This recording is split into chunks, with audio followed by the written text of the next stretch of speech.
भीड़ और भार, ये दो चीज़ें बहुत रुकावट हैं भजन में। भीड़ का अर्थ है लोगों से अधिक मिलना जुलना, लोगों से अधिक परिचय हो जाना, लोगों से मिलते रहना, ये भीड़ है। और लोगों की भीड़ नहीं, वस्तुओं की भी भीड़ होती है। बहुत सुख सुविधाओं का सामान है, कितनी गाड़ियाँ, फैक्ट्रियाँ हैं, अपार संपत्ति है, ये सब भीड़ है वस्तुओं की। और दूसरा है भार, अर्थात भीड़ को अपना और भार को अपने लिए मान लेना, यही है भीड़ भाड़। भाई जी समाज में रहते हैं, प्रतिदिन लोगों से वार्तालाप भी करते हैं। 1 घंटा प्रतिदिन भाई जी पत्र लिखा करते थे। लोगों के जो पत्र आते थे, उन दिनों पत्रों के ज़माने थे, फ़ोन के नहीं थे। यदि भी फ़ोन आ चुका था भाई जी के पास, लेकिन लोगों के पास इतने फ़ोन नहीं थे कि जो भाई जी को करें। भाई जी के पास ज़्यादा फ़ोन नहीं आते थे।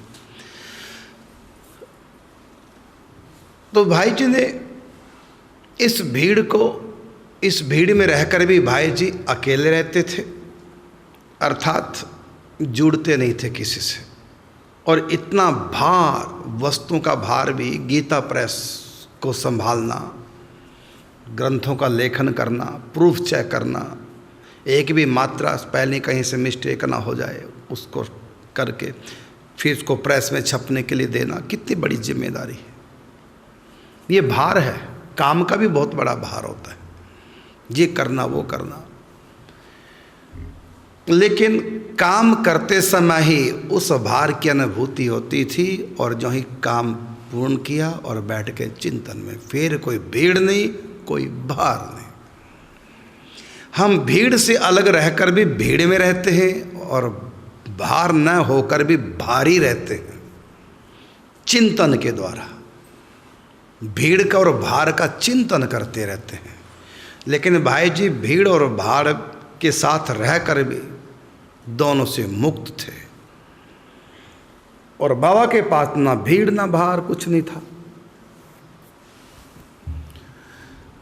ये बहुत बड़ा विघ्न है। बाबा के जीवन में विघ्न नहीं था, साधना में एकांत में रहते थे। समय पे भोजन आ जाता था, भोजन की भी कोई चिंता नहीं थी। किसी प्रकार का कोई भार भीड़ बाबा के ऊपर नहीं था। लेकिन ये दोनों भाई जी के पास थे। किस प्रकार दोनों से भाई जी समय निकाल करके अपना भजन करते थे। इनसे हमको सबको सीखना चाहिए।